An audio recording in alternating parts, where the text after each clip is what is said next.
Un bâtiment en flammes, une fumée épaisse, un scénario classique pour les pompiers. Nous sommes dans un centre d'entraînement en Allemagne et aujourd'hui, des scientifiques se sont joints aux soldats du feu pour tester un nouveau prototype de robot capable d'intervenir dans ces situations extrêmes.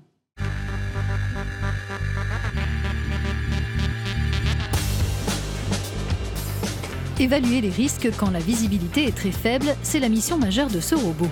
Il a été conçu dans le cadre d'un projet de recherche européen pour intervenir en appui des secouristes. Les pompiers de Dortmund collaborent avec des scientifiques, experts en intelligence artificielle et en ingénierie. Ils ont mis à disposition ce site de formation qui permet de mettre à l'épreuve ce prototype équipé de multiples capteurs. Le développement le plus innovant de notre projet est certainement cette caméra radar. Il s'agit d'un ensemble d'antennes et de récepteurs qui émettent et reçoivent des faisceaux radar et tentent de reconstruire une image en 3D de l'environnement à partir de ces faisceaux. Jusqu'à présent, aucun robot n'était capable d'intervenir en cas de fumée ou de poussière trop dense. Le but est non seulement de voir, mais aussi de sentir. Ce boîtier tout à fait banal à l'arrière renferme le nez du robot, ce qui veut dire qu'il peut aussi sentir, car dans des situations avec du feu ou autre, il est toujours possible qu'il y ait des substances chimiques dangereuses dans l'air. Et c'est évidemment quelque chose qu'on veut savoir. Le robot est contrôlé à distance grâce à une connexion Wi-Fi. Dans ces conditions extrêmes, les capteurs traditionnels comme les caméras vidéo deviennent inefficaces.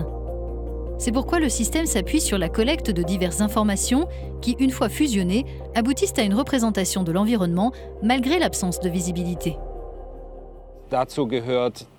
Ce sont par exemple des informations sur la configuration 3D dans le bâtiment lui-même, sur la répartition des températures, voire sur la présence ici et là de gaz dans la pièce.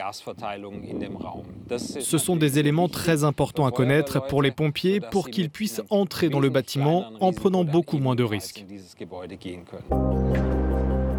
Malgré ces atouts, le système a aussi des limites, notamment en termes de vitesse d'intervention.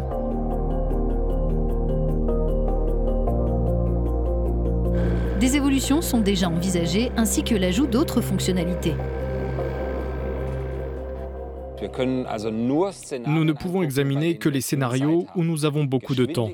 La rapidité d'exécution de la mission est très importante. Il faudra s'y attaquer à l'avenir, par exemple avec des drones. Et nous envisageons aussi de pouvoir détecter des personnes. À l'issue de ces premiers tests sur le terrain, les pompiers estiment que ce type de robot peut s'avérer utile dans les incendies de tunnels ou encore dans le cas d'un accident sur un site industriel où les risques sont multiples. L'exploration avec des robots permet d'acquérir des informations supplémentaires quand il y a des dégâts sur des sites industriels, où il peut y avoir des substances dangereuses et où les installations sont grandes. Il y a davantage d'obstacles. Ce ne sont pas seulement les meubles d'un appartement, mais il peut s'agir de machines qui s'étendent sur plusieurs étages.